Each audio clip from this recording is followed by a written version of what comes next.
अस्सलाम वालेकुम वीरो, मैं तुहाडा वीर ज़हीर जट सोहने पंजाब दे दिल लाहौर तो। अज 2025 की पहली सवेर है, ठंडी ठंडी सवेर ते मेरे वालों सारिआं नूं नवें साल दीआं वधाइयां।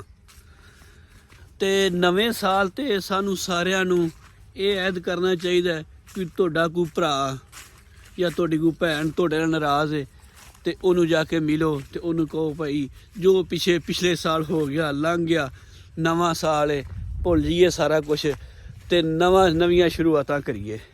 अगर कोई तुहाडा गवांढी है ते तुहाडी उहदे नाल नाराज़गी है, जाके बूहा खड़काओ, उन्होंने गले मिलो, जफ्फी पाओ, उन्होंने कहा यार जो हो गया सो हो गया।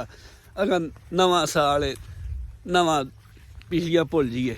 तुहाडा कोई बेली सज्जन है, कोई यार है, उन्होंने फोन करो, ठीक है ना, कह नहीं यार नहीं गुजारा होंदा, जो हो गया सो हो गया, हुण नवा शुरुआतां करिए।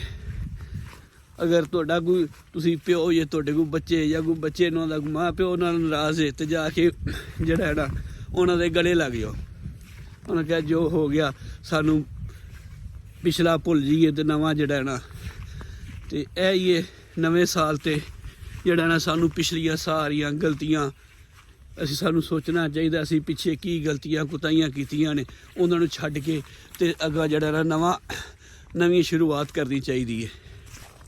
अज 2025 की पहली सवेर है ते सानू सारिआं नूं चाहिए कि असी रल मिल के प्यार मुहब्बत दे नाल रहीए ते एक बारी फिर नवें साल दीआं वधाइयां।